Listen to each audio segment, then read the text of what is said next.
সাংবাদিক বন্ধু বান্ধৱীসকল, আজি আমাৰ ভাৰতীয় জনতা পাৰ্টিৰ কেইবাখনো গুৰুত্বপূৰ্ণ সভা অনুষ্ঠিত হয়। আমাৰ ৰাষ্ট্ৰীয় সাধাৰণ সম্পাদক সুনীল বানচাল ডাঙৰীয়া আজি গুৱাহাটীলৈ আহিছিলে।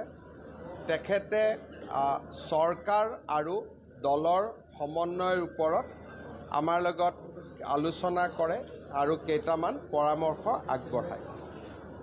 দ্বিতীয়তে, ৰাজ্যসভাৰ নিৰ্বাচনৰ পৰিপ্ৰেক্ষিতত আমাৰ দলে এখন অসম গণ পৰিষদ দলক এৰি দিবলৈ সিদ্ধান্ত কৰিছে। আনখন আসনৰ বাবে 12জন প্ৰাৰ্থীয়ে প্ৰাৰ্থিত্ব আগবঢ়াইছিলে আৰু 12খন আবেদনে আমি নতুন দিল্লীত আমাৰ ৰাষ্ট্ৰীয় কমিটিলৈ আমি প্ৰেৰণ কৰিবলৈ সিদ্ধান্ত গ্ৰহণ কৰোঁ। 12জন ব্যক্তিৰ নাম আপোনালোকে পিছত আমাৰ পৰা ল'ব পাৰিব, কিন্তু যিসকলে আবেদন কৰিছিল সকলো আবেদনে আমি ৰাষ্ট্ৰীয় সমিতিলৈ প্ৰেৰণ কৰিছোঁ। তৃতীয়তে, আমি অলপ দীঘলীয়াকৈ BTRৰ নিৰ্বাচনৰ সন্দৰ্ভত আমাৰ BTRৰ 5খন জিলা সমিতি আৰু 5টাতে দায়িত্বপ্ৰাপ্ত মন্ত্ৰী, ৰাজ্যিক যিসকল বিষয়ববীয়া 5খন জিলাত আমি দায়িত্ব দিছিলোঁ, তেওঁলোকৰ প্ৰতিবেদনসমূহ আজি দলে পুংখানুপুংখভাৱে বিবেচনা কৰে। তেওঁলোকৰ প্ৰতিবেদনত এটা কথা প্ৰকাশ পাইছে যে BTAD দলে 30খন আসনত প্ৰতিদ্বন্দ্বিতা কৰিব পৰাৰ পৰিৱেশ আছে, কিন্তু আমি তেওঁলোকক আকৌ এবাৰ পুনৰ বিবেচনা কৰিব কৈছোঁ যে 30খন আসনত প্ৰতিদ্বন্দ্বিতা কৰিম নে যোৱাবাৰৰ দৰে আমি 26খন আসনত প্ৰতিদ্বন্দ্বিতা কৰিম। অহা এমাহ সময় আমাৰ মন্ত্ৰীসকল আৰু ৰাজ্যিক বিষয়ববীয়াসকলে BTADত আৰু অলপ সময় কটাব আৰু আমি আশা কৰোঁ যে জুলাই মাহলৈকে আমি এটা নিৰ্দিষ্ট সিদ্ধান্তত উপনীত হ'ব পাৰিম যে 30খনত প্ৰতিদ্বন্দ্বিতা কৰিম নে আমি 25খনত প্ৰতিদ্বন্দ্বিতা কৰিম।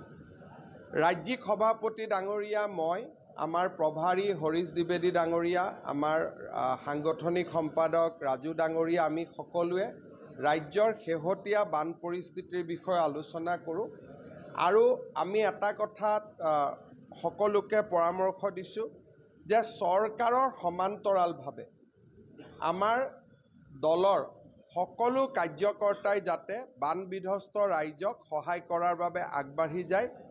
চৰকাৰে কৰিবলগীয়াখিনি নিজৰ দায়িত্ব পালন কৰিব, কিন্তু দলে অতিৰিক্তকৈ প্ৰয়োজন অনুসৰি মেডিকেল কেম্প, ৰাইজৰ লগত থাকি গৰু বা আন পোহনীয়া জীৱ জন্তুৰ খা খবৰ লোৱা, হস্পিটেলাইজেশ্যন হ'লে কাৰোবাক ব্লাড ডনেশ্যন, কাৰোবাক ঔষধ পাতিৰ প্ৰয়োজন হোৱা, যাতে বানবিধ্বস্ত ৰাইজৰ কাষত ভাৰতীয় জনতা পাৰ্টিৰ কাৰ্যকৰ্তাসকল থিয় হৈ থাকে, তাৰ ওপৰতো আজি আমি বিশদভাৱে আলোচনা কৰোঁ।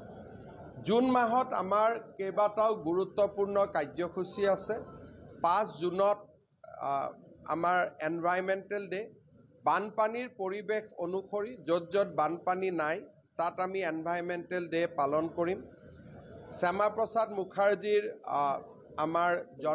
আমাৰ বলিদান দিৱস আছে, সেই 23 জুন তাক আমি পালন কৰিব লাগিব আৰু 25 জুনত জৰুৰী অৱস্থাৰ দিনটো আমি গণতন্ত্ৰক যি ধৰণে হত্যা কৰা হৈছিল তাৰ ওপৰতো আমি এটা কাৰ্যসূচী প্ৰতি বছৰে পালন কৰোঁ। এইবাৰো আমি পালন কৰিম। 29 জুনত আমাৰ মন কী বাত হ'ব, তাকো আমি পালন কৰিম। কিন্তু এইবাৰ আমি সিদ্ধান্ত লৈছোঁ যে বানবিধ্বস্ত অঞ্চলত এই কাৰ্যসূচীসমূহ প্ৰতীকী ৰূপত হ'ব আৰু য'ত বান নাথাকিব তাত আমি কাৰ্যসূচীবিলাক নিয়ম আমাৰ পাৰ্টি বা আমাৰ দলৰ সংগঠনৰ নিয়ম অনুসৰি আমি পালন কৰিম।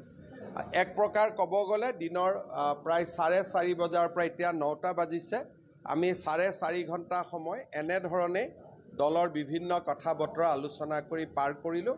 আপোনালোকে বহুত দেৰি অপেক্ষা কৰি আছিল, আপোনালোককো ধন্যবাদ জনাইছোঁ। কিবা যদি সুধিব খোজে আপোনালোকে সুধিব পাৰে। চাওক, হাগ্ৰামা মহিলাৰী আৰু প্ৰমোদ বড়ো দুইগৰাকীয়ে দুটা বড়ো ৰাজনৈতিক দল আৰু যথেষ্ট অনাবড়ো মানুহ তেওঁলোকৰ আছে, দুটা ৰাজনৈতিক দলত প্ৰতিনিধিত্ব কৰে। প্ৰমোদ বড়ো UPPL আমাৰ NDAৰ এটা ঘটক দল বা সদস্য দল। তেওঁলোকৰ দুজনকৈ MP আছে, বিধানসভাত বিধায়ক আছে। সেইকাৰণে আমি তেওঁলোকৰ লগত বিশেষকৈ প্ৰমোদ বড়োৰ লগত যিটো মিত্ৰতাৰ সম্পৰ্ক, সেই সম্পৰ্কটো থাকিব। আৰু আমাক ৰাজ্যসভা আদি নিৰ্বাচনত হাগ্ৰামা মহিলাৰ এই দলটোৱেও আমাক সমৰ্থন কৰে। সেইকাৰণে আমাৰ উদ্দেশ্যটো হ'ল যে বড়ো ভূমিত শান্তি, সম্প্ৰীতি আৰু সমন্বয়ৰ পৰিৱেশেৰে আমি নিৰ্বাচন খেলিম। আৰু একেবাৰে গৈ তাতে যে ইয়াত কিবা এটা নহ'লে আমি শেষ হৈ যাম, সেই ধৰণে আমি ইলেকশ্যন নেখেলোঁ। কাৰণ বড়ো ভূমিত শান্তি অনাৰ কৃতিত্ব ভাৰতীয় জনতা পাৰ্টীৰ প্ৰধানমন্ত্ৰী নৰেন্দ্ৰ মোদীৰ। আমি প্ৰতিটো পদক্ষেপত লক্ষ্য কৰিম যাতে আমাৰ কোনো এটা প্ৰচেষ্টাই বড়ো ভূমিৰ শান্তি, প্ৰগতি আৰু সমন্বয়ত যাতে বাধা নজন্মায়।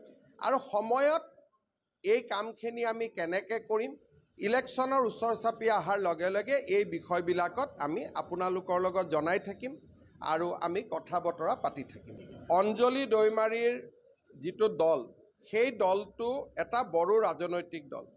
কিন্তু এই ৰাজনৈতিক দলটোৰ বিষয়ে বহুত খবৰ এতিয়াও আমাৰ লগত নাই। তেওঁলোকেনো কিমান চিটত প্ৰতিদ্বন্দ্বিতা কৰিব বা তেওঁলোকৰ কি ধৰণে তেওঁলোক আগবাঢ়ি যাব খুজিছে।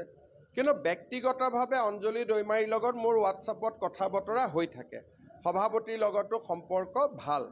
গতিকে তেওঁলোক যদি সঁচাকৈয়ে অন্ততগত্তা ইলেকশ্যনলৈকে খেলেগৈ, তেতিয়া আমি তেওঁলোকৰ পৰিস্থিতিটো আমি নিশ্চয় পজিটিভলি চাম। আমি কোনো বড়ো ৰাজনৈতিক দলৰ লগত সংঘাতৰ ৰাজনীতি আমি নকৰোঁ।